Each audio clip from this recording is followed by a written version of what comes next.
Hi everyone, welcome back to the Bob Fu Report. As 2020 began a new decade, the novel coronavirus, which initially broke out in Wuhan, Hubei province, raged throughout the world, causing many to social distance and quarantine themselves from each other. Chinese Communist Party did not distance themselves from, nor did they forego persecution against Christians. Neither did they quarantine themselves from targeting those in mainland China who professed beliefs other than atheism.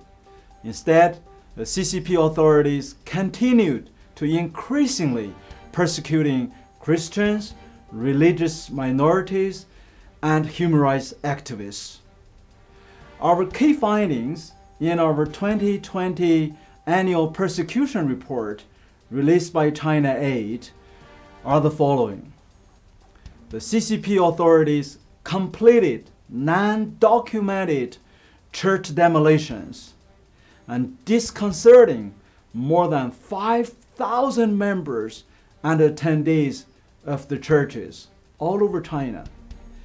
In addition to demolishing churches, CCP authorities forcibly commandeered and repurposed an unknown number of churches and religious sites. Under the direction of Chinese President Xi Jinping, CCP officials carried out the third year of his so-called 5-year plan for the Sinicization of Christianity. As CCP officials worked to more fully control religion, they ordered Christians in state-run as well as in house churches to fly the Chinese flags and sing so-called patriotic songs in religious services. Authorities directed ministers and priests to sinicize sermons and even including in Muslim mosques. The CCP authorities raided Christian families' gatherings and interfered with parenting decisions. A number of officials sued Christians for homeschooling their children or sending them to state-run Communist Party brainwashing schools. The CCP authorities persecuted 100% of house churches, which means everyone, as long as you are worshiping in the independent house worship, you are subject for persecution. Police formally as well as informally summoned and questioned every church's main leaders. And persecution adversely affected more than 3 million Christians in China during 2020. So our conclusion is, although China attempted to hide its role in COVID-19, truth ultimately came to light. Similarly, even though the CCP tries to conceal the brutal reality about its ongoing intensified religious persecution and human rights abuses, victims and their family members recount real-life, horrendous experiences. And China research for 2020 confirms that the China's persecution of Christians and of those professing any belief again exceeded incidents reported for the previous year, as suppressed facts have emerged from dark, secret places, the fallout from the CCP's persecution, like results from the unchecked COVID-19 pandemic, present a potent threat to challenging the outside world to pay attention these persecutions. And China Aid publishes its annual report to not only the increased awareness of religious persecution in China, but to promote religious freedom for all. And if you want to really learn a little bit more about our philosophical and theological foundation at China Aid, why we promote religious freedom for everyone, anywhere, and anytime, please read my latest released book called The Politics of Inclusive Pluralism. It was just published and released. And today I also bring a very special guest with us to give you a first-hand experience about what is happening in China in the year 2020. My special guest is Hope Shi, and she has been an active member of a house church in Shenzhen, the city right next to Hong Kong. And welcome, Hope, for our Bob Fu report show. Thank you, Bob. Thank you, Bob. Hi, brothers and sisters. I'm Hope, and I am a Chinese Christian. I worship in China Trinity Harvest Family Church, and my daughter, my 5-year-old daughter Alia, and I just arrived the United States 2 weeks ago. We were rescued by God's loyal servant, Bob Fu, Pastor Fu, and China Aid staffs. So we are thankful to God. We are free and we are safe now. Yeah, welcome once again to the land of the free. And we know that the reason you and your 5-year-old daughter Alia had to escape from China is because your husband, Yes. Mr. Cheng Yuan, is a human rights defender. One of the key things that caused his arrest and arbitrary detention for nearly 2 years already. Yes, it's 640 days. Yeah, that's more accurate. And it's because that he has been defending these hundreds of thousands of victims of forced abortion and forced sterilization as a result of Chinese Communist Party's brutal family planning policies. Yes. As we all know, and the millions of Chinese women and men had been suffering, still suffer right now under that family planning policies. Yes. And about 2 years ago, what happened to your home when your husband was being arrested? Yes, it was a very terrible and suffering day. It's a summer day in 2019. That day, almost around 20 plainclothes and uniformed police flooded into my house and arrested my husband Cheng Yuan in front of the poor little Alia. Oh, Alia was like 2.5 years old. Like 3 years three old. years old. Mm-hmm. And that day, they arrested Cheng Yuan. The accusation is a subversion of the state power.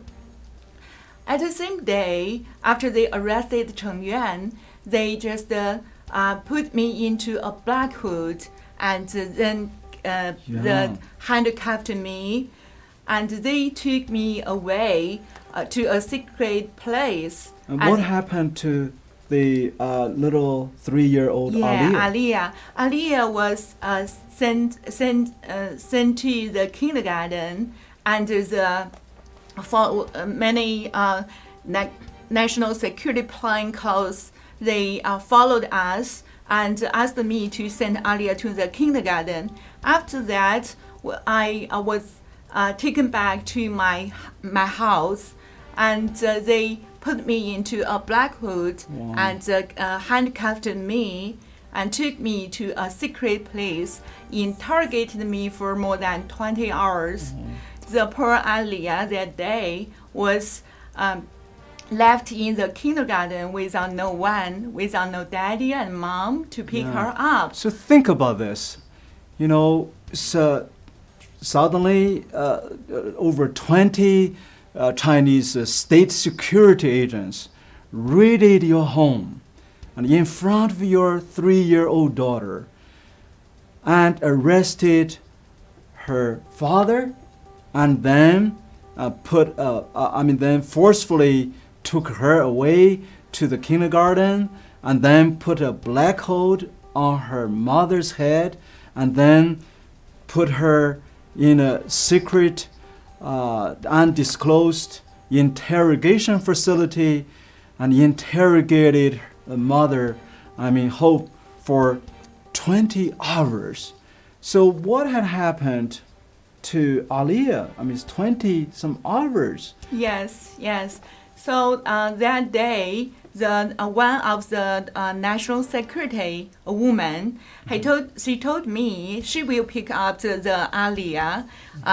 I refused, and I don't let her to pick up Aliyah because I don't know what she would do to the child. So it's about 6 p.m. and Aliyah of school, the time is like 16 p.m. but it's already 18 p.m. So I asked the national security to let me call my pastor, and my pastor's wife went to pick Aliyah, and Aliyah didn't want to go. She just want to wait for mom or dad. Yes. And until it's very dark, it's dark night, she had no choice but go with my pastor's wife. So it must be a very traumatic experience Yes. for little Aliyah, Yes, right? that night Aliyah had a nightmare and she screamed all the night. And my pastor Crying and screaming. Yeah, right? screaming. And my pastor and his wife just prayed again and again. So I was sent to a hotel, and they asked me pay by myself in the morning. And when I met Aliyah again, it's about like 30 hours later. Wow. So Aliyah was in the kindergarten. When I met her, and her face is allergic. Like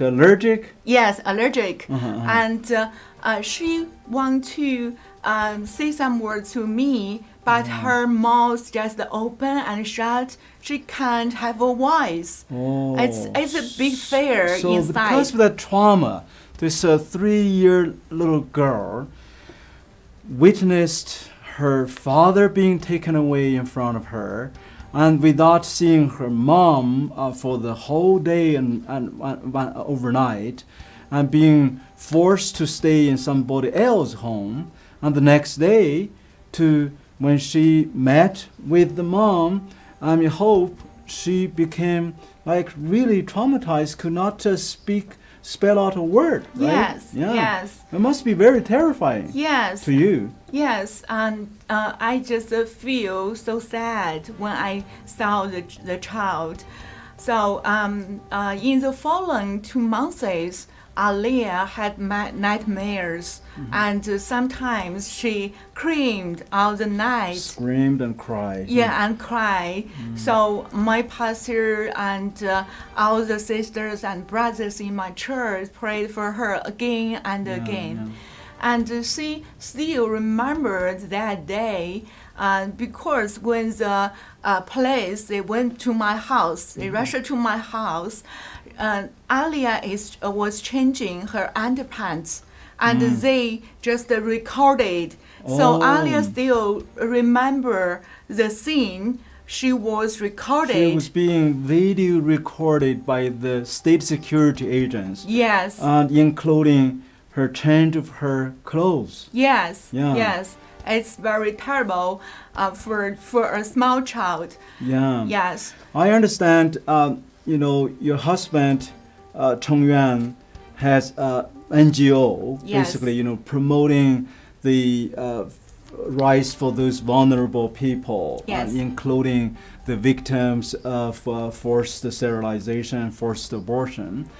I mean, what happened to you is more horrible in that sense. Is so you were accused the same charge Yes. as like subverting of state power.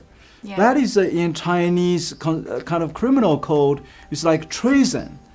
So have you done anything like involve anything with your husband, and like cause the Communist Party hate you, and as much as they hate your husband, and later on put you under the so-called surveillance in a designated location. Essentially, it's a house arrest for 6 months, right? Yes, 6 months. And so what happened during that time? Yes. Yes, my husband Cheng Yuan was a super professional human rights activist. So he had worked in this area for more than 10 years. 10 years. Yes, Mm-hmm. but for me, I used to be worked for the business company, and my previous job, my title is online sales director. So I had done nothing related to the human rights area on my husband's work. Mm-hmm. So after my husband was took away, and they interrogated me for more than 20 hours. After that, the Changsha National Security staffs, they asked me to write down an agreement. Oh. And I don't know how to write an agreement, mm-hmm. and they told me it's like a forced confession. Right? It's like the detail is do not contact anyone, do not accept any media interviews. So they basically Chinese state security agents wants to silence you. Yes. Right. Yes. So under that so-called agreement, they would not allow you to speak up for your husband. Yes, this is nor your for purpose. yourself. So that is the tactic they used. Yes. And I remembered when we were kind of communicated from that time on and through the secret channel. Yes. And I learned a lot about what you had experienced, and you're facing increasingly threat of rearrest, and even little Aliyah might be in danger. So that's why China 8, we opened our underground railroad and triggered our partners and to help you kind of getting situated and hiding in a third country. Yes. And we are so thankful that you are able to come out, and of course with the lots of prayers from all over the world, brothers and sisters, and with the help of the U.S. State Department and embassy officials. So really we're grateful you are able to come to safety now in our great state of Texas. Yes. So what have you learned during this whole ordeal of being persecuted, the whole family, and even being tortured? Yes. So what have you learned about your faith and your church and your experience? Yes. So brothers and sisters, I want to share my faith during these suffering times. The second day after my husband arrested, I was asked to first to sign an agreement, and they don't want me. They want me to be silent, and also they just noticed me. I was put into living under surveillance. The accusation is a subversion of the state power. I had no idea about this accusation, but they won't let me pick up little Aliyah if I don't sign. So I had no choice. and I signed. After that, they frozen my bank account. They took away all of my bank cards, my debit cards, and including my wallet. And they took away my ID, passport, and social ID, Medicare card, and almost everything. They also took away my mobile mobile phone and MacBook. Yeah. So they gave me a nice smartphone and gave me a new SIM card. It's basically under total control Yes. and surveillance Yes. by the Chinese state security agents. Yes. So every moment, everything, when you try to communicate, is being closely monitored. Yes. And I also understand the state security agents even went to your old kind of workplace, the company you used to work, Yes. and threatening your boss and other colleagues, Yes. including some Christians. Yes. So, and also my family. Yeah, and your family members. I mean, they took all these people as hostages, basically. Yes. And I mean, so as a Christian, as a house church Christian, how did you deal with this, the trial and suffering? Yes. Can you share about that? Yeah. Yes, of course. Yes. So, under this circumstance, and I just lost everything. I don't have money. I don't have a smartphone, and I don't have the phone number because they just took away. Yeah. So I lost almost all of my contacts, my relationships. They also threatened just as you said, they threatened my ex-boss, my company, my friends, and my family members. They try to isolate you. Yes, they want me feel so lonely. Yeah. And I still remember the fear that the national security, the secret places, Yeah. they can enter into my house anytime. After I released my husband's arrest, I just released the information, and then So you publicize. You basically yes. made a report about your and husband. that night, arrest. in the late night, there are 5 secret places rushed into my house without any notice in advance. So they can come to your house and Yes. breaking into your home Yes. anytime Anytime. of their choice. Anytime. Without any pre-knowledge of you. Yes, and that day, they interrogated me again in front of the paralia. So that made me I have a lot of fear. I was threatened, and I can't even hear the ring bells, and I can't hear the voice of knocking door. Yeah. I had a lot of fear inside, and I still remember how I feel lonely because I lost my Yeah. relationships, Yeah. and the friends they don't know, they have no idea where I went. And what happened? Yeah. They just can't contact me. Yeah. So I feel so lonely. And I still remember 10,000 times I just feel so hopeless. Because, our family members and along with my husband's another colleague, Wu Zhenxiong, their families, we went together to Changsha because they are detained in Changsha. Yeah. So we went there for almost 19 times, but we can get Nothing. nothing.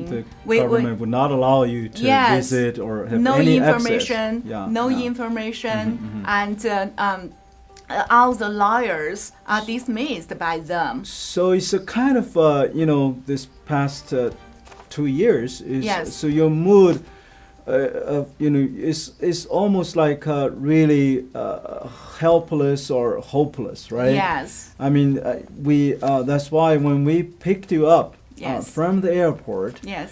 and you pick up a new name, Yes. a new English name. Yes.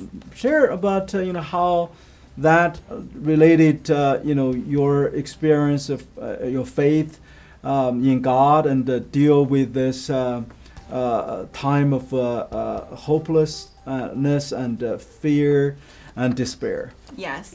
I picked up a new name when I arrived in the Midland.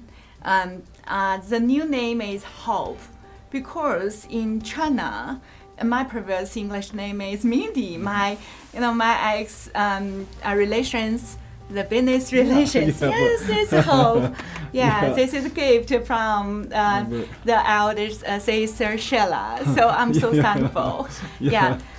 So my previous name is Mindy, and my ex relations in the business area, they call me Mindy, but I like this name because it let me think of the suffering moments, the tough moments, when I feel so a lot of fear. One sister in my church, she cried and prayed for me one day. She said, "My holy God, my Father, please hide her in the apple of the eyes. Oh, in Please the apple hide, of your eyes. yes, please hide her under your wings, and no one can hurt her. No one can rule over her, because she is your princess. She is your daughter, and with your grace, and she won't fear anymore." So that's the word of the Lord. yeah, so after she prayed for me, I slept very well. And I still remember the love from my brothers and sisters in the church. Because of the security concern, when I left China, I didn't tell anyone. So they were so worried for me, and 5 sisters and brothers went to my house in the night to find me. Yeah, I remember the moment you boarded the flight when you and Aliyah escaped, Yes. and you text me some message. Yes. And it seems you worried about those brothers and sisters could not find you, or even Yes. your family members. They Yes. don't know Yes. that you got out of China. Yeah, that day, one brother, because it's so dark, and one brother got a big hit to his head. He knocked his head when he was trying to look for you. To a wreck. So yeah, when they told me, when I arrived in the United States, they told me, and I feel deeply moved, and I'm so thankful to the love they gave to me. It helped me to go through the suffering times. And also, I remember one day I feel so hopeless, and that day I just feel I can't go further, because we went to Changsha for 19 times. But we can't get any information, and all the lawyers are still forbidden to meet them. Changsha is the place, the city where your husband is being imprisoned. Yes, yes. And they just don't answer our questions. And they just arbitrarily detained them. So that day I feel so hopeless. I pray, and that day I just saw the Jesus in Gethsemane. The Jesus prayed, "Father, if it's your willing, please take the cup away." Please take the cup away. Take the cup away. Yeah, but follow your feeling, not mine, to be done. Yeah. So and your will be done. Yeah, yes, and not mine. yes, and I also feel Jesus touched my head, and he said to me, I know everything about you. I know it's tough. I know your pain. I know you are hopeless, but I know. So, so the prayer made me have hope again. So that's why I picked up hope as my new name. You know, sometimes we are hopeless, but God gave us hope. Sometimes we have pain, but Jesus has healing. Sometimes, yes, sometimes we just feel so lonely, but Jesus prepares support. Like God will never let us alone. He has already prepared lots of support. Like China Aid, like Pastor Fu, and my sisters and brothers in my church. So I'm so thankful. The suffering time, the pain, also made me feel close to our holy God. Amen. Yes. Amen. Well, thank you, Hope. That's a very, very touching testimony. We all know, as Jesus said, in this world we will have sufferings, but in Him we will have always eternal peace. Yes. And even in the midst of suffering, like Sister Hope had experienced, you can see that the Lord has never left her nor forsaken her and the little Aliyah.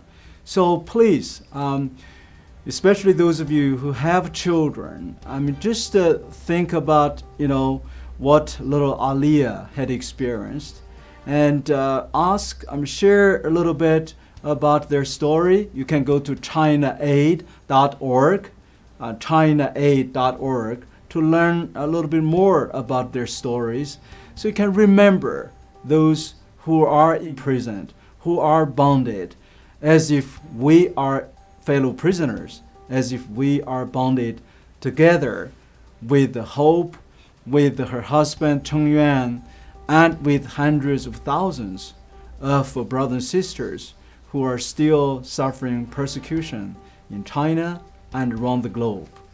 And remember, Jesus has promised in the book of Acts, chapter 1, verse 8, He will be always with us until His return. Thank you for watching. May God continue to bless all of you.